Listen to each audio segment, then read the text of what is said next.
Machine फंस जाता है तो कामे नहीं करता है, और अंगूठा कभी फंसबे नहीं करता है, टकाटक चलता है। ये हमारे मोदी सरकार तक संदेश पहुंचे, अंगूठा कभी नहीं फंसता है, वो टकाटक चलता है।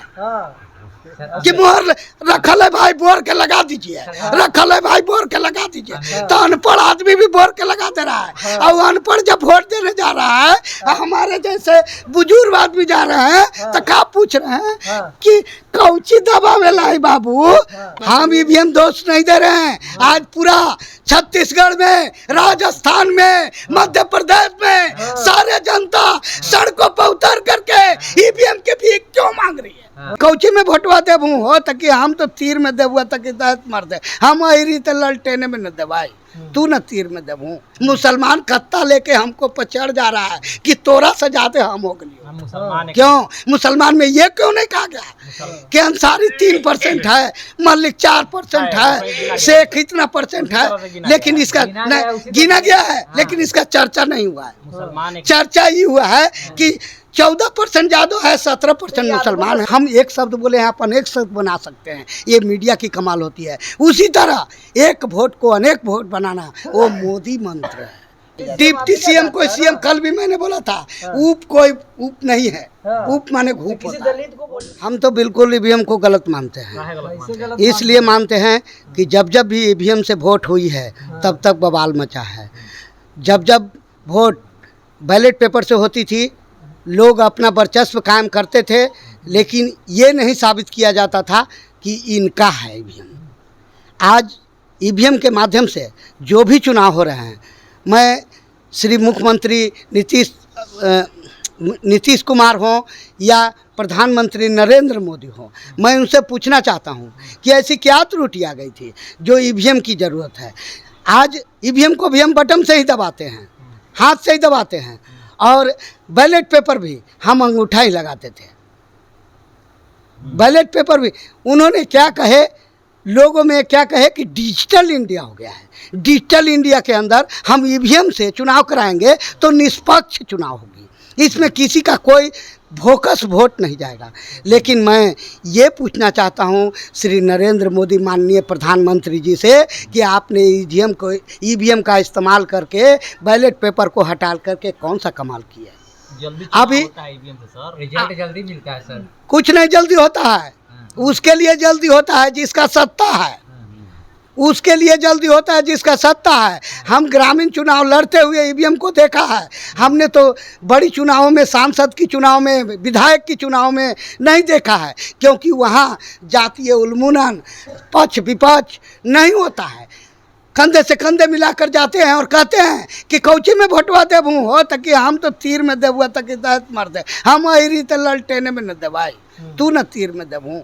लेकिन आज मेरा कहना है कि आज जो दलित समुदाय के लोग उनसे जुड़ करके उनकी मनोवृत्ति को बढ़ा रहे हैं, उनसे मेरा एक प्रश्न है कि उनके अंदर झांक के देखिए कि ईवीएम है क्या चीज़। ईवीएम एक मुखौटा है, जीत का मुखौटा है, मशीन है। जिस तरह से आज हम मीडिया में खड़े होकर के आप 4 चैनल के सामने बोल रहे हैं, आप इस मीडिया को उछाल बनाइएगा, उसी तरह आप मशीन को जैसे उपयोग कीजिएगा। हम एक शब्द बोले हैं, अपन एक शब्द बना सकते हैं, ये मीडिया की कमाल होती है। उसी तरह एक वोट को अनेक वोट बनाना वो मोदी मंत्र है, मोदी का कमाल है। क्या मोदी मंत्र है? मोदी मंत्र क्या? मोदी मंत्र वही है कि फूंक के पढ़ के और सबको बता के कह दिए कि अबरी हार गलिया तो तू सस्पेंड हो जाए। ईवीएम के किसको सस्पेंड करेंगे? ईवीएम चलाने वाले को, ईवीएम चलाने वाले को कि अबरी हार गलिया तो तू सस्पेंड हो जाए। तो उसी ईवीएम से तो कांग्रेस सरकार बनाई है अपने तेलंगाना में। तेलंगाना में सरकार बनाई है तो हमको 5 को आम है और हमको 3 आम पर जीत होता है, तो हम 2 आम बांट न देंगे, न तो झूठा न साबित हो जाएगा। अच्छा, 5 आम हम ही खाए जाएंगे, तो 5 मिल के हमारा मारे न लगेंगे। 3 आम खा गए, 2 आम बांट दिए। आ कहने के लिए 56 इंच के सीना लेके कहे कि मेरा नाम नरेंद्र मोदी है, हम निष्पक्ष चुनाव करते हैं, लेकिन हम अपना मोदी मंत्र पढ़ के ईवीएम में फूंक देते हैं। तो आप लोग ईवीएम का दोष देते हैं, पहले क्यों नहीं दोष देते हैं? आज हम ईवीएम दोष नहीं दे रहे हैं। आज पूरा छत्तीसगढ़ में, राजस्थान में, मध्य प्रदेश में सारे जनता सड़कों पर उतर करके ईवीएम के भी मांग रही है। हाँ, तो हमारे राज्य में तो चुनाव नहीं हुए, हमारे राज्य में तो चुनाव हुई, राजद की प्रचंड बहुमत से जीत हुई, सरकार नहीं बनी, लेकिन क्यों हुई? सबसे ज्यादा बिहार में यादवों की संख्या थी, यादवों की ताकत थी, यादवों की ताकत के सामने सबकी ताकत फेल हो जाती है। आप लोग अगर चैनल मीडिया को चलाते हैं तो चुनाव के मैदान में आप थोड़ा सा उतर के देखिए कि यहाँ चुनाव क्या हो रहा है। आपको माइक पकड़ने नहीं देंगे कि ऐसे जाओ सब चुनाव हो रहा है, यहाँ सपोर्ट पर रह जाओ। कौन बोल दिया है? मीडिया वाला को आदेश दिया है कोई नहीं। तो उसी तरह मोदी सरकार जो है ईवीएम को एक झूठा मशीन बना करके अपनी परंपरा को जीत हासिल करने के लिए अपना मशीन बना लिया है। चलिए सर। क्या पर्चा आप होगा कैसे सर? कह सकते हैं कि क्या पर्चा होगा सर आपका? अच्छा, तो मैं आपके समाचार के माध्यम से पूछना चाहता हूँ मीडिया के लोगों से कि बैलेट पेपर हटाने का मुख्य उद्देश्य क्या था?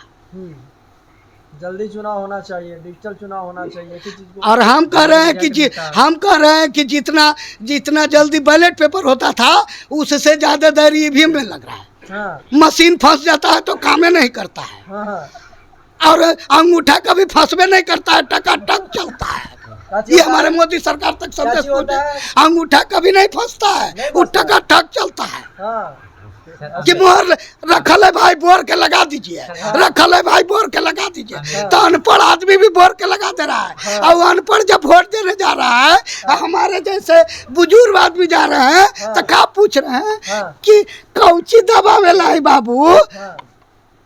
तो मोदी जी के आदमी कहते हैं कि ई कमल वाला में दबा दो ना, हाँ। मोदी जी का आदमी का जिक्र था। ई बटमिया दबा दो ना। हाँ, तो बेचारे कमल में दबा के अब हरियाबा थी कि कलाउल वही में दे दिलिए, अंदर एगो बेचारे हल्थी से बतल थी कि बटमिया दबा दा। तो कि कौन बटमिया दबाइलू बाबा? तो कि वो कलाती अब गिने वाली हमरा कलाती की बटमिया दबा दा। ई बटम, ईमेल, ई डिजिटल, ई के मतलब क्या होता है? ई के मतलब क्या होता है? आप बताइए का मतलब क्या होता हम बताएं, आप बताइए। हम पत्र इलेक्ट्रॉनिक इलेक्ट्रॉनिक। तो एगो चीज बहुत बड़ी बात हम बताने जा रहे हैं कि कलयुग नाम पड़ा था और अभी कलयुग है। नरेंद्र मोदी जैसे बोलते हैं कि हमने धर्म की प्रवृत्तियों को, योगीराज जैसे को महान पुरुष को मुख्यमंत्री बना करके हमने 56 इंच के समाज के प्रति खड़ा होने वाले को मुख्यमंत्री बना करके नरेंद्र मोदी ने महापाप किया है। वो कैसे सर? वो इसलिए कि उन्होंने अपने भाषण, अपने मंच और अपने स्तर से ये ऐलान करते हैं कि हम मुसलमानों को नहीं बख्शेंगे, ये मेरा हिंदुत्व है, ये मेरा हिंदू राष्ट्र है। अगर हिंदू राष्ट्र तो मस्जिद में भी जाते हैं। कौन? मोदी मस्जिद में जाते हैं, जोगी नहीं जाते हैं। आप नहीं चाहते हैं हिंदू राष्ट्र बने? हम नहीं चाहते हैं। क्यों नहीं चाहते? हम चाहते हैं कि पूरे भारत राष्ट्र बने, जो हमारे पूर्वजों की देन है। जैसे देखिए, मेरे पिताजी बता के गए हैं कि बाबू तू अहिर समाज में जन्म लिया है, तू जाता है। तो हम जादव पे पल बढ़ के बड़े हुए और जादव समाज में शादी करके हम अपने बच्चों को भी यही शिक्षा दिए कि बाबू तुम ये कि यादव समाज से हो। इंसान जन्म लेता है। एक दिन मेरा एक स्वामी जी से प्रश्न हुआ था कि अगर स्वामी जी आप हिंदू हैं, अगर सच्चा हिंदू हैं, पैगंबर नहीं है, अगर स्वामी हैं तो आप स्वामी होकर के ही बता दीजिए कि जिस दिन एक बच्चा जन्म, अजनबी का बच्चा जन्म ले, उस दिन आप बता दीजिए कि ये बच्चा हिंदू है कि मुसलमान है। तो मैं मान लूँगा कि वाकई आप स्वामी जी हैं। स्वामी जी कहे कि आपसे प्रार्थना करते हैं, हम विशेष तर्क अच्छा, नहीं आप करें। कास्ट में क्या लिखते हैं? हिंदू नहीं लिखते हैं? नहीं, हम पूरा जादव लिखते हैं, पूरा जादव लिखते हैं? पूरा जादव चलो, लिखते हिंदू हैं। नहीं है।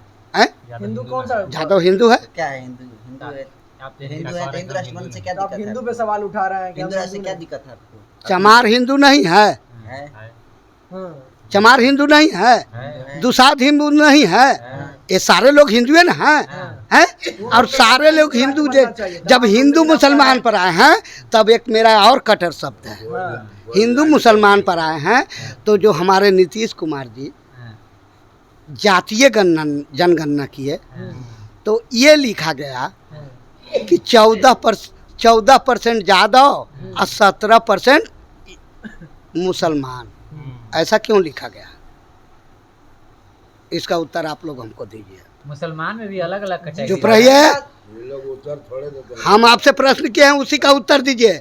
14% मुसलमान और 17% मुसलमान और 14% यादव, ऐसा प्रश्न क्यों किया? अलग अलग कैटेगरीज है, जवाब देते हैं। तो यादव में भी अलग अलग कैटेगरी हैं, यादव में भी आते हैं, कुर्मी भी हैं, कोयरी भी हैं, सब यादव के समाज में आते हैं। अगर आप आरक्षण को चेंज कीजिएगा, SC/ST को चेंज कीजिएगा, तो यो हम अभी इसी में कहते हैं कि अभी कम से कम 5 जाति के लोग हैं। हाँ, यादव में 5 जाति, कुर्मी को, याहिर को, ये सब को मिला के क्यों नहीं कहा कि ये लोग भी 36% हैं?